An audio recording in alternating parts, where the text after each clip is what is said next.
국민의힘 유상범 의원과 더불어민주당 정청래 위원장이 법으로 말싸움을 벌이며 신경전을 이어갔습니다. 검사 출신 유상범 의원은 정청래 위원장의 회의 진행에 관해 불만을 품으면서 국회법을 들먹이며 비난했는데요.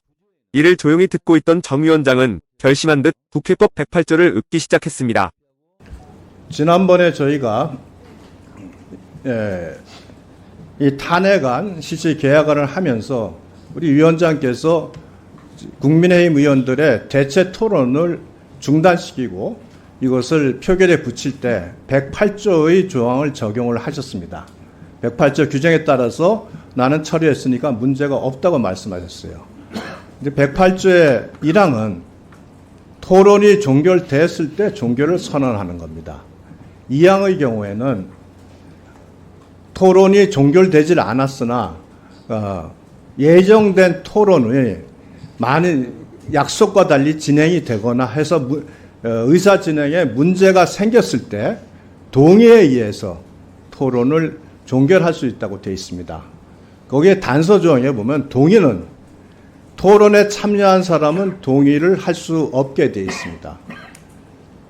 대체 토론을 일방적으로 불법적으로 종결시킨 것이기 때문에 이 동의 또한 부적합한 동의라고 말씀을 드리겠습니다. 이 부분에 대해서 네. 위원장께서 한번 늘 법대로를 말씀하시니 필요하시다면 뭐 간사간 협의나 법률적 절차에 대한 추가 논의를 해보시는 것을 제안드립니다. 네, 지금 인사말씀 시간을 드렸는데 인사말씀과는 좀 달리 위원장의 의사 진행에 관한 컴플레인이 들어왔기 때문에 제가 말씀을 드리겠습니다.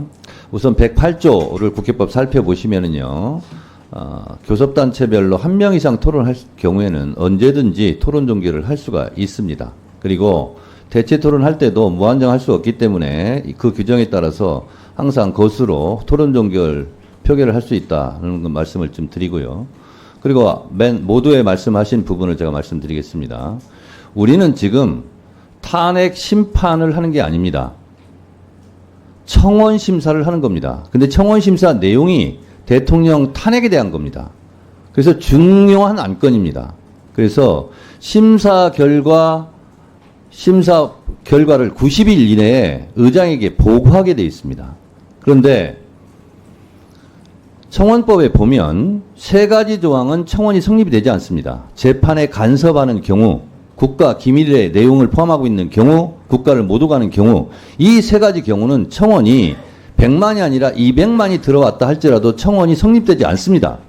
그러나 이미 국회 사무처에서 이 부분은 세 가지 부분에 해당되지 않기 때문에 20일 이내에 5만 명이 달성됐기 때문에 법사위에 자동 해부된 상태입니다. 제가 해부시킨 게 아닙니다. 따지려면 국회 사무처에 가서 따지시기 바랍니다. 그러면 이거는 지금까지 청원이 들어오면 청원 소회로 보내서 심사를 할 수도 있고 전체 회의에서 할 수도 있고 이건 위원장 재량입니다. 근데 제가 봤을 때는 중요한 안건이기 때문에 청원 소위로 보내기 전에 본회의에서 토론하는 게 좋겠다라고 판단해서 본회의에서 토론한 것이고 또 대통령 탄핵은 매우 중요한 안건이기 때문에 국회법 65조 1항 중요한 안건 국정감사 국정조사는 증인을 채택하여 진술을 들을 수 있고 청문회를 열 수 있다는 조항에 의해서 65조 1항에 의해서 청문회를 지금 하는 것이고요.